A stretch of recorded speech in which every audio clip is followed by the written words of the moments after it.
Hello student, आज हम राजनीति विज्ञान विषय के अंतर्गत दो महत्वपूर्ण राजनीतिक विचारक के बारे में अध्ययन करने जा रहे हैं जो बीए, एमए तथा अन्य कंपटीशन के लिए जो राजनीति विज्ञान के छात्र हैं उनके लिए यह जानना बहुत ज़रूरी है।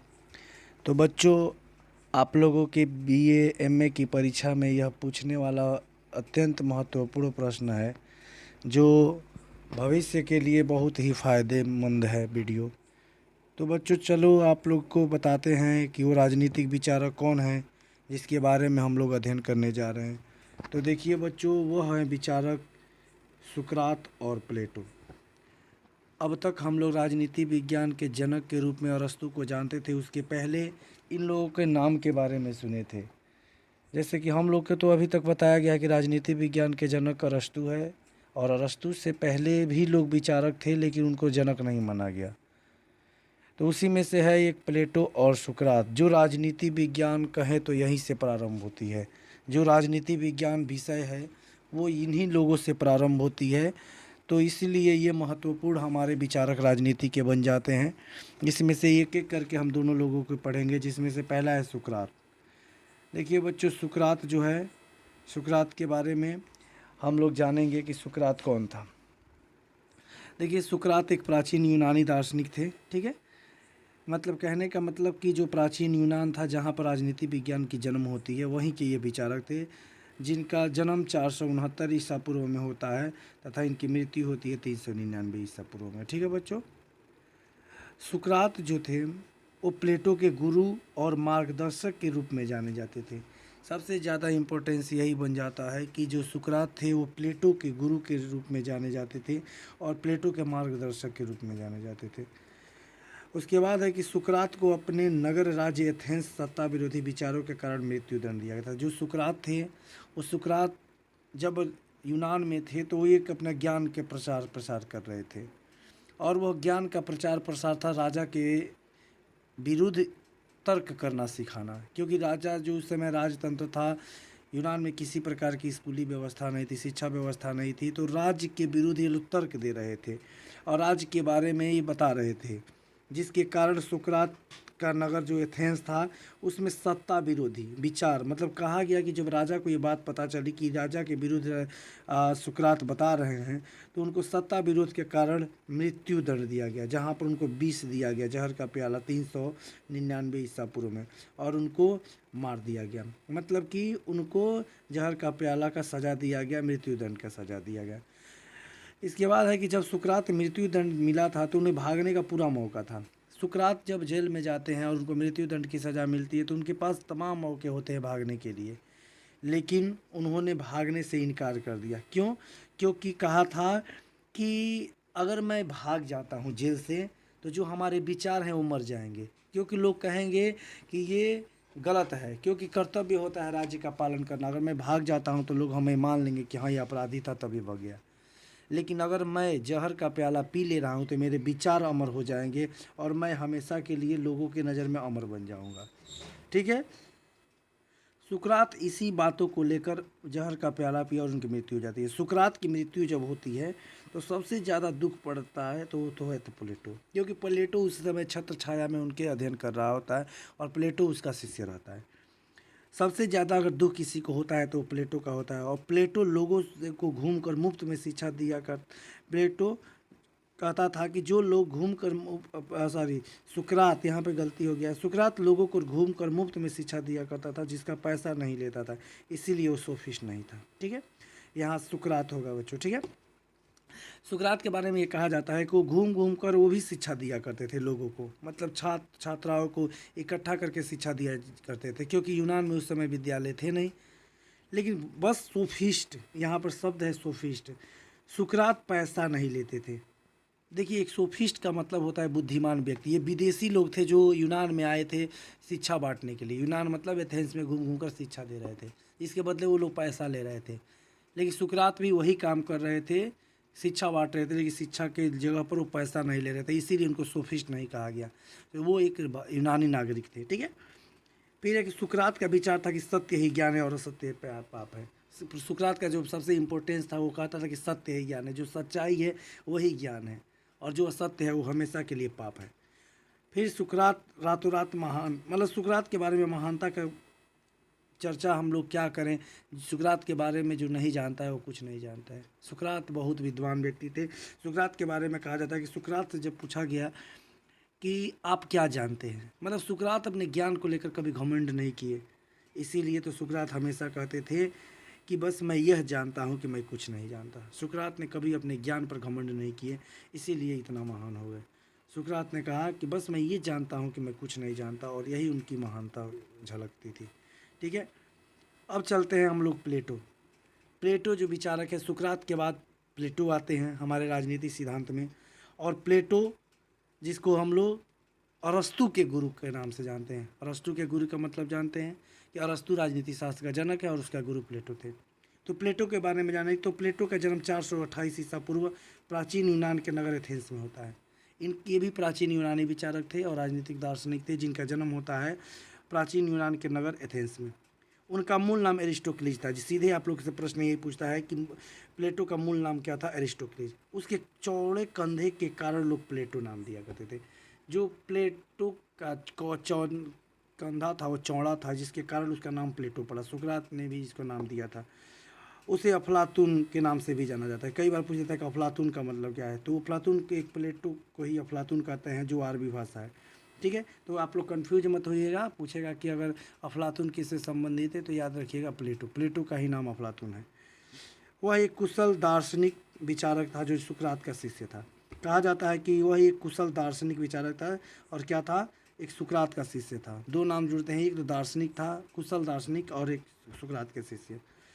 जब सुकरात की मृत्यु हुई, यहाँ पर लिखा है, तो वो बहुत दुखी हुआ और उसने अच्छे राजा की तलाश में निकला। जब 399 ईसा पूर्व में उसके गुरु सुकरात को मृत्यु दंड दिया जाता है, तो वह एक अच्छा राजा की तलाश करने के लिए दुनिया के भ्रमण पर निकलता है। उसका कहना था कि क्या दुनिया में सब शासक ऐसे ही हैं, सब राजा ऐसे ही हैं जो ऐसे लोगों को सजा दे रहे हैं। तो दुनिया के भ्रमण पर निकला, और विदेश भ्रमण करने के बाद एथेंस आया तो दर्शन शास्त्र पढ़ा। मतलब पूरी दुनिया का भ्रमण किया। माना जाता है कि भारत भी आया था, जहाँ वेदांत दर्शन को पढ़ा। तो ये सारी दुनिया में भ्रमण किया और पाया कि राजा जो होता है वो कैसा होता है। तो अपने उसके बाद आकर दर्शन शास्त्र पढ़ा, फिलॉसफी, और अपनी अकादमी की स्थापना किया, जिसका अरस्तु देन है। यही पूछेगा आप लोगों से कि जो प्लेटो था, उस प्लेटो के शिक्षण संस्था का नाम क्या था, तो याद रखिएगा अकादमी। और अकादमी, उसी अकादमी का शिष्य अरस्तु था, जिसको कहा गया कि अरस्तु प्लेटो की अकादमी का मस्तिष्क था। इतना मजबूत था, इतना विद्वान व्यक्ति था अरस्तु। ठीक है, उसके बाद है कि प्लेटो ने अपनी पुस्तक लिखा द रिपब्लिक। जब एथेंस वापस आता है तो अपनी किताब लिखता है द रिपब्लिक, और उसने इसी पुस्तक में एक आदर्श राज्य की कल्पना किया। कहा कि जैसे, क्योंकि उसको अच्छा राज्य की तलाश था, और अच्छा राज्य की तलाश के लिए उसका नाम दिया आदर्श राज्य। यही पूछेगा कि आदर्श राज्य की कल्पना किसने किया, तो वो है प्लेटो। प्लेटो अपनी पुस्तक रिपब्लिक में आदर्श राज्य की कल्पना करता है। ठीक है, उसके बाद है कि प्लेटो ने जैसा राज्य सोचा वह आदर्श राज्य होगा, जिसमें समान दार्शनिक राजा शासन जो होगी। यहाँ पे शासन का नाम ऐसे लिखा जाता है, शासन ऐसे गलती से लिखा गया है, शासन दार्शनिक राजा के हाथ में होगा। जो आदर्श राज्य होगा और उसमें राज्य की बगडोर होगी, सत्ता होगी, वो एक दार्शनिक राजा के हाथ में होगी। इसीलिए प्लेटो ने अपनी पुस्तक रिपब्लिक का उपशीर्षक न्याय पर आधारित रखा। प्लेटो की जो रिपब्लिक थी उसका उपशीर्षक क्या था, न्याय आधारित। ये पूछेगा कि उसके पर्यायवाची क्या है, तो न्याय आधारित, जिसको कहते हैं कंसर्निंग जस्टिस। आप लोग देखेंगे तो कई परीक्षाओं में, आप लोग के पिछले क्लास की परीक्षाओं में बार बार पूछा है कि कंसर्निंग जस्टिस क्या है। तो प्लेटो की जो द रिपब्लिक थी उसी का उपनाम या उपशीर्षक क्या है, कंसर्निंग जस्टिस, उसी को कहते हैं। ठीक है, प्लेटो की अन्य पुस्तक थी द लाज, स्टेटमेंट, सोफिस्ट, डायलॉग, और भी लगभग 15-20 किताबें लिखा था, जिसमें से इम्पोर्टेंस है द लाज, स्टेटमेंट्स। ठीक है, इसी से आप लोग का प्रश्न पूछता है। द लाज उसकी जब पुस्तक थी, उसी में राज्य की जनसंख्या 5040 बताए थे। ठीक है, प्लेटो की राज्य की जनसंख्या 5040 याद रखिएगा।